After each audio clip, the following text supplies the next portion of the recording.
Hola profesora Rosario, hola compañeros, espero se encuentren muy bien. De verdad cuídense mucho o síganse cuidando. Voy a exponer sobre mi tesina. Yo me basé en el libro de Como agua para chocolate de la autora mexicana Laura Esquivel.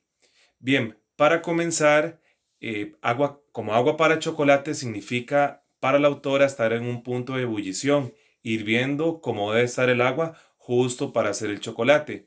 Y ahí viene una cita, quiero enfatizar sobre ella, que nos dice en el libro: Tita estaba como agua para chocolate, porque hervía de rabia, se sentía mal y enojada con Rosaura, porque ésta quería que su hija la cuidara hasta que ella muriera. Rosaura es una hermana de Tita. Ya casi les voy a ir explicando un poquitito sobre qué trata la obra, sobre los personajes y demás aspectos que conformaron mi tesina. Pero también me surge la pregunta, ¿por qué el título Como agua para chocolate? Bien, hay dos aspectos importantes. La denotación, que existe un gusto en sí por el chocolate y se hace alguna comparación de la dulzura de una relación. En este caso, la relación que existe de cierta forma entre Tita y Pedro. ¿Quién es Pedro? ¿Quién es Tita? Bueno, ya casi les voy a explicar un poquitito. Y la connotación en el título también puede ser el recetario en función a una relación y también una pareja frustrada a causa de la tradición familiar. El libro se basa en 12 recetas, una para cada mes, y se van dando diferentes episodios conforme se prepara una receta. También, como parte de la connotación, podría decir que Tita estaba a punto de explotar ante lo que vivía. Aquí hay compañeros y compañeras y estimada profesora, hay un tema de por medio, la tradición familiar que arrastraban o seguían, mejor dicho, las personas en esta época donde se desarrolla la obra también. Sobre Laura Esquivel, bueno, su nombre es Laura Beatriz Esquivel Valdés, más conocida por Laura Esquivel, y es una escritora mexicana nacida el 30 de septiembre de 1950. Me llamó la atención porque, bueno, casualmente cumplimos años el mismo día, entonces siempre voy a recordar que esta autora también celebra su natalicio una fecha como esa. Laura estuvo casada entre 1975 y 1995 con el actor y director Alfonso Arau. Laura refleja en sus obras el esfuerzo y dedicación que ella le transmite y ha logrado con sus obras ser alguien importante y así obtener grandes premios. Muchos, muchos premios. Importante también decir que la obra Como agua para chocolate la lanzó realmente a lo que fue a la fama, ¿verdad? A la fama como escritora.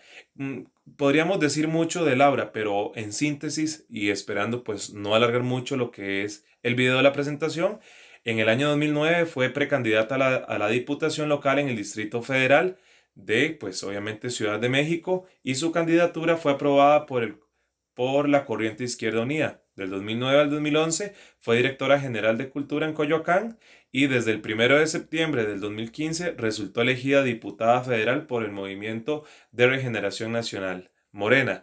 Entonces vemos que Laura no solo está vinculada con lo que es la parte de la literatura, sino también con la parte política de su país.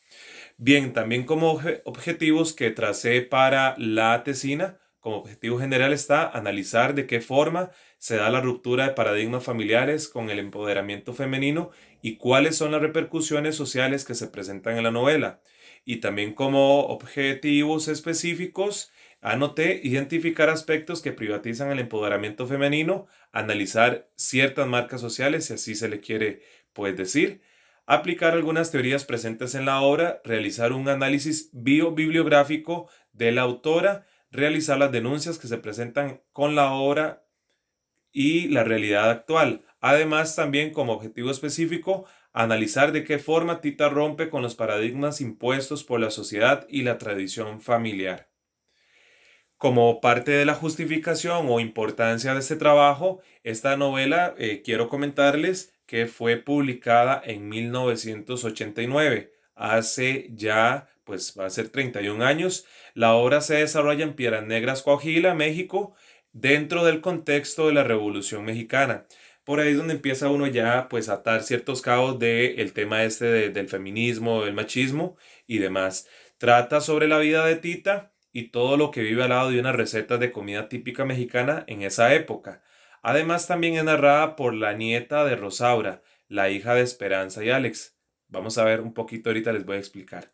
A ver, una hermana de Tita tuvo pues una hija y quien cuenta la obra es la hija de esa hija que tuvo la hermana de Tita, o sea, una sobrina nieta de Tita, nieta de Rosaura. Por tanto, ella es la que nos viene a contar, mejor dicho, lo que es la obra. Ella además se siente muy identificada con Tita, su tía abuela, quien es protagonista principal. Y al desarrollarse la obra en plena Revolución Mexicana, se puede comprender entonces que la mujer en aquella época vivía completamente sumisa y dominada por las órdenes de sus padres o bien de sus maridos, sin derecho de expresarse ni hacerse valer como tal, esto por seguir una tradición familiar, que es lo que ocurre en esta historia de la familia de la Garza. También esta obra es un realismo mágico y trae lo real combinado con lo sobrenatural, y se puede observar cómo la narradora mantiene una relación cercana con Tita, o sea, recuerden, la sobrina nieta. Habla de sus intimidades con plena confianza, ya sean reales o imaginarias, característica propia de lo que es el realismo mágico. También como parte del resumen, les puedo comentar que la obra narra la vida de Tita, una muchacha que sufre a causa de las tradiciones antiguas de que la hija menor tenía que quedarse al cuidado de su madre hasta que ella muriera. Esto quiere decir que esa hija menor no se podía ni casar, ni tener hijos, ni mucho menos. Entonces, pues la suerte, si así se le puede llamar, le correspondió a Tita. Tita en realidad pues no conocemos un nombre para ella. En toda la obra se le conoce como Tita. Entonces me voy a expresar igual de esa forma que es como está en la obra. Cocinar era su único escape a los problemas que causaba haberse enamorado. Ella se enamoró de un amor imposible, al dolor de no poder estar con el amor de su vida, del golpe fatal que fue para ella saber que el hombre que amaba se casaría con su hermana. Resulta que el joven Pedro Musquiz, cuando llegó a casa de Tita, ¿verdad? Al rancho, que es lo que se conoce también en la obra, él se enamora de Tita, Tita se enamora de él. Pedro llega después con su padre a pedir la mano de Tita a su mamá, que es conocida como Mamá Elena. Pues mamá Elena le explica, ¿verdad? La tradición familiar, que la hija menor no se podía casar, que tenía que quedarse al cuidado de ella hasta que muriera. Entonces, para no defraudar al joven ni a su padre, da la mano de su otra hija, Rosaura, perdón, Rosaura, da su mano y entonces pues el muchacho con tal de estar cerca de Tita, acepta casarse con Rosaura, por tanto pide su mano. Entonces la madre de Tita, mamá Elena, la humilla y pues además Nacha es la cocinera y es prácticamente quien cría a Tita.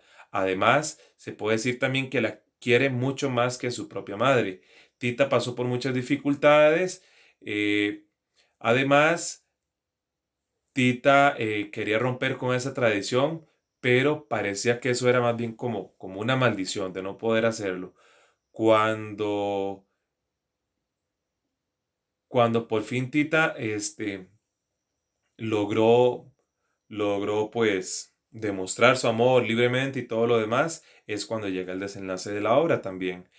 ¿Cómo denuncias? Bueno, yo abarqué tres denuncias. Puede que existan más, pero enfaticé en tres. La desigualdad social. El poder político enriquece a un pequeño grupo de familias gracias al trabajo de las clases bajas, por lo que se constituye una clase rica, dueña de haciendas, fábricas y negocios financieros. Es el caso también de la obra que se desarrolla en Como agua para chocolate, ¿verdad? Los ricos tienen mucho dinero, los pobres pues prácticamente no tienen nada.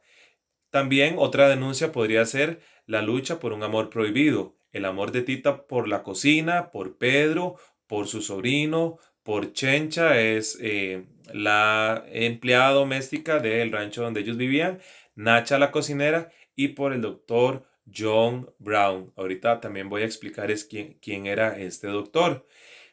Voy a leerlo textualmente, tres citas, ¿verdad? Que extraje en esta denuncia y dice, en la lucha por el amor, por un amor prohibido, logré con esta boda lo que tanto anhelaba, estar cerca de usted, la mujer que verdaderamente amo. Eso lo dice Pedro. También la mirada de Pedro le había hecho recuperar la confianza en el amor que éste le profesaba. Y ya sabe que ella no se puede casar, exclamó mamá Elena, presa de una furiosa agitación. También como denuncia puse el papel de la mujer en Latinoamérica. La autora confronta en la obra el mito de la mujer silenciosa que acepta su destino. O sea, no dice nada, no le toca nada más que aceptar lo que se le imponga, se esté de acuerdo o no se esté de acuerdo. Tita, la protagonista, quiere vivir una vida auténtica a pesar de todos los controles que la tienen sujeta. La mujer no se ve como objeto. Tita es la mujer como objeto ontológico situado en el fluir de la historia, quien a través de roles tradicionales que se consideran femeninos. Bien, también no voy a enfatizar mucho aquí con la parte de trabajos anteriores. Profesora, en la tesina se explican esto de los trabajos anteriores. También de igual forma lo que dice un autor, lo que dice otro. Y en el argumento, también para no extenderme muchísimo, la relación madre-hija tuvo problemas desde el inicio, cuando Tita es traída al mundo prematuramente luego de la repentina muerte de su padre. Tita nació literalmente en la cocina. Su mamá lloró, producto de estar picando cebolla y eran torrentes de agua, torrentes de agua, torrentes de agua. Y a raíz de esto es que nace Tita en la cocina de la mesa. Tita desarrolla una relación con la comida y le da el poder de nutrir y dar salida a sus emociones. También aquí es donde la mujer se ve limitada en sus decisiones y no cuenta con voz propia ni empoderamiento para decidir por sí misma. También lo que le toca es dedicarse de lleno al cuidado de su madre y a lo que ya les he dicho, a la cocina propiamente, obviamente siendo soltera y sin hijos. También la autora quiere mostrar aquí en su primera novela los sentimientos más profundos en la vida de los personajes. El clímax de la obra es el momento en que el alma pasiva Tita levanta sus puños ante la opresión ejercida por la madre durante su niñez y juventud. Tita se revela y es capaz de lograr la libertad que anheló noche tras noche. Y esto se lo transmite a su sobrina nieta también. Bien, les decía, los trabajos anteriores no voy a enfatizar mucho. De la división de la novela se divide en 12 capítulos que son 12 recetas. En enero tenemos las tortas de Navidad, febrero pastel Chabela, en marzo codornices en pétalos de rosas. La obra también hace gran énfasis propiamente en lo que es esta receta. Ocurren ciertas cosas que, bueno, les recomiendo, si no lo han hecho, leer ese libro. Realmente es bastante, bastante bonito. Es la segunda vez que lo leo. En abril el guajolote con almendra y ajonjolí, en mayo el chorizo norteño, junio masa para hacer fósforos, julio caldo de colita de res, en agosto champandongo, en septiembre chocolate y rosca de reyes, octubre torrejas de nata, noviembre frijoles gordos con chile a la tecuscana y en diciembre chiles en nogada. Características de la obra. Pertenece al subgénero literario novela, el movimiento literario presente es realismo mágico. La obra, pues les dije, se publicó en 1989, el contexto se da en plena Revolución Mexicana, el tipo de narrador va a ser omnisciente. También ahorita les expongo sobre los personajes. Para entrar de lleno a lo que es el marco teórico metodológico, les puedo decir que pues el movimiento literario, realismo mágico, la novela está llena de esto, porque se define la preocupación estilística y el interés de mostrar lo irreal o extraño como algo cotidiano y común. Además, narra acciones cotidianas comunes y naturales, pero en un momento determinado aparece un hecho sorprendente, inexplicable, desde el punto de vista de las leyes de la naturaleza. En el ejemplo, hay un ejemplo acá que también incorporé. En el ejemplo que a continuación presento se puede ver con claridad el realismo mágico, ya que ninguna persona lloraría tanto, ni mucho menos sacar de las lágrimas esa cantidad de sal. Es algo totalmente fantástico, incorporado a hechos reales que se presentan en el libro y que se describe de la siguiente manera. Así textualmente se los leo. Dicen que Tita era tan sensible que desde que estaba en el vientre de mi bisabuela lloraba y lloraba cuando ésta picaba cebolla. Su llanto era tan fuerte, la cocinera de la casa, que era media sorda, la escuchaba sin esforzarse. Un día los sollozos fueron tan fuertes que provocaron que el parto se adelantara, y sin que mi bisabuela pudiera decir ni pío, Tita arribó a este mundo prematuramente sobre la mesa de la cocina, entre los olores de una sopa de fideos que estaba cocinando, los del tomillo, el laurel, el cilantro, el de la leche hervida, el de los ajos y por supuesto el de la cebolla. La cita continúa, es un poquito extensa, pero la voy a dejar hasta acá. También otro ejemplo de realismo mágico es cuando dice que Tita apretaba las rosas con tal fuerza contra su pecho que cuando llegó a la cocina las rosas que en un principio, perdón, eran de color rosado, ya se habían vuelto rojas por la sangre de las manos y el pecho de Tita. El feminismo es importante, ¿verdad? Aquí aparece el feminismo y también aparece como una variable. En esta novela la mujer tiene un papel prácticamente sin valor, ya que vivían totalmente sumisas a las órdenes o tradiciones de sus familias o de los hombres. También es importante recordar que la literatura escrita por mujeres puede ser, pues, incluso por hombres que escriben sobre mujeres, textos que tienen voces femeninas o bien una voz femenina en hombres. El papel de la mujer en esta obra, las mujeres eran sometidas, las tenían dominadas. Esta novela refleja el papel de muchas mujeres en esa época. Para poder ser libres, debían irse con un hombre, o sea, casarse. La rebeldía en ausencia de un hombre. Mamalena representa la masculinidad. También, bueno, aquí hay varias citas de donde habla sobre el feminismo, pero no se los voy a leer. Tenemos también como parte de las teorías el enfoque tradicionalista, porque Rosaura, la hermana de Tita, también quería imponerle a su hija lo mismo que se le era impuesto a las hijas menores en las familias. La intertextualidad es un recurso estilístico y podríamos decir que la intertextualidad aparece desde el punto de vista histórico, musical, religioso, cultural y culinario. También aparece intertextualidad histórica, intertextualidad musical. Hay una canción, ¿verdad? Porque hay una relación entre el texto y la pieza musical. ¿Cuál es esa canción? Se llama Ojos de Juventud. Dice por acá en dos citas, estas sí se las leo. Tita no pudo sostenerle esa mirada y bajando la vista, cruzó rápidamente el salón hasta el extremo opuesto, donde Gertrudis pedaleaba en la pianola del vals Ojos de Juventud. Y después aparece la intertextualidad musical cuando dice, en otra página mucho más adelante del libro, el haber logrado la boda entre Alex y Esperanza era el mayor triunfo de Tita. Qué orgullosa se sentía de ver a Esperanza tan segura de sí misma, tan inteligente, tan preparada, tan feliz, tan capaz, pero al mismo tiempo tan femenina y tan mujer en el más amplio sentido de la palabra. Se veía bellísima con su vestido de novia, bailando con Alex el vals Ojos de Juventud. ¿Ve? Aquí vemos cómo aparece la intertextualidad musical una y otra vez. También como el estructuralismo, pues diferentes teorías van a enriquecer lo que es el análisis. La novela nos narra cómo Tita nació, además, cómo se le imponían las tradiciones, cómo ama, pero es un amor imposible, no porque ella sí lo quiera, sino porque así la sociedad se lo impone también. Recuerden que el título de la tesina habla propiamente sobre esto, sobre romper los paradigmas sociales presentes en medio de este contexto. También en la novela se utiliza lo que es volver al pasado, ¿verdad? Que constantemente, gracias a lo que se vive en el presente, nos va a traer a lo cotidiano, que es un olor, un sabor, un recuerdo. Aparece también la perspectiva psicológica, el psicoanálisis también muy importante. ¿Por qué? Porque los sentimientos oscilan desde la ansiedad y el temor hacia hostilidad y el deseo sexual y pueden tener su origen en una variedad de fuentes de los traumas de la historia personal hasta los instintos del cuerpo. El género literario es el narrativo propiamente de novela, que es el subgénero. También tiene sus propias características. Los personajes, personajes principales, personajes secundarios y personajes meramente nominales.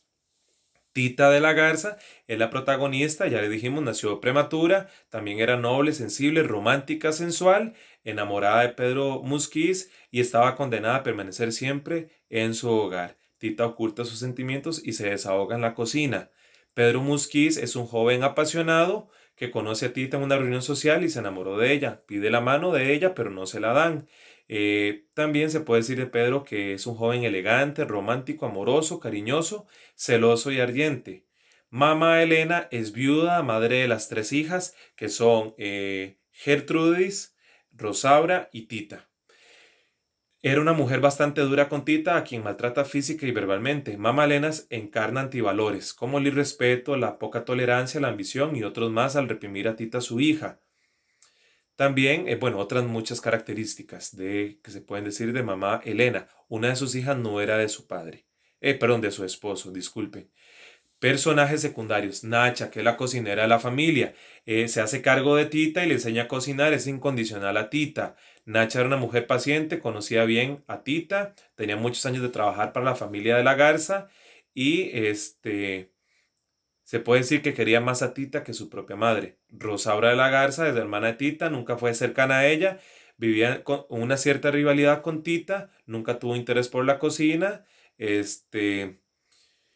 Ella se casó con Pedro, el enamorado de Tita, perdió su primer hijo, Roberto, y Rosaura se fue del rancho cuando mamá Elena los envió a ella y a Pedro a San Antonio, Texas, para que no estuvieran cerca de Tita. Mamá Elena, en términos nuestros, estaba así como en todas. Entonces, para evitar todo eso, los mandó a San Antonio, Texas.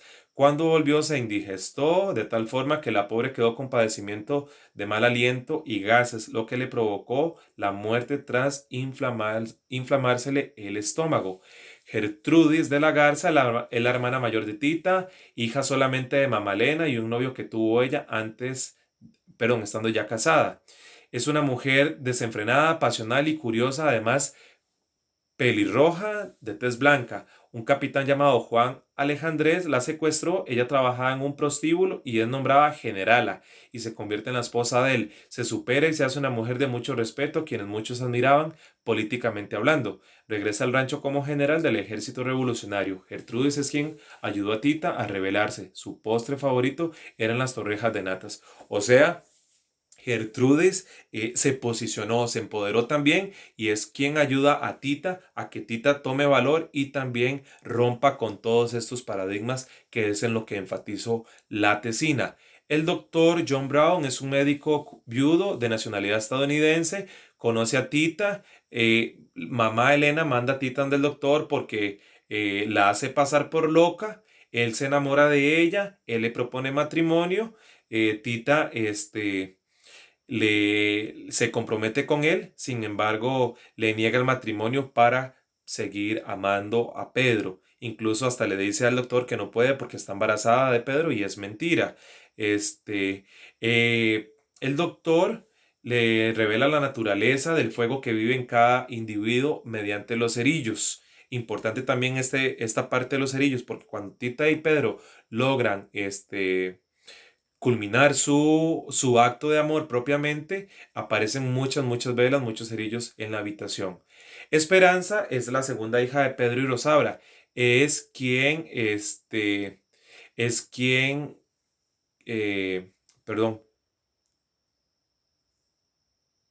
Esperanza es la que narra esta obra. Sí, disculpen. Es la que narra esta obra y es la sobrina nieta preferida de Tita. Chencha es la sirvienta del rancho. Se caracteriza por ser chismosa y es muy joven. Fue violada y también después se casó con su novio Jesús Martínez. Perdón, una aclaración. Esperanza, la hija de Gertrudes. Entonces, la hija de Esperanza, la narradora de la obra. Sí, ya corregí. Ahora sí, esa es Chencha, que es la conserje, la empleada doméstica de la casa. Personajes nominales hay bastantes, ahí están. Incluso se nombra hasta el nombre de los perros, Pulque y Tequila.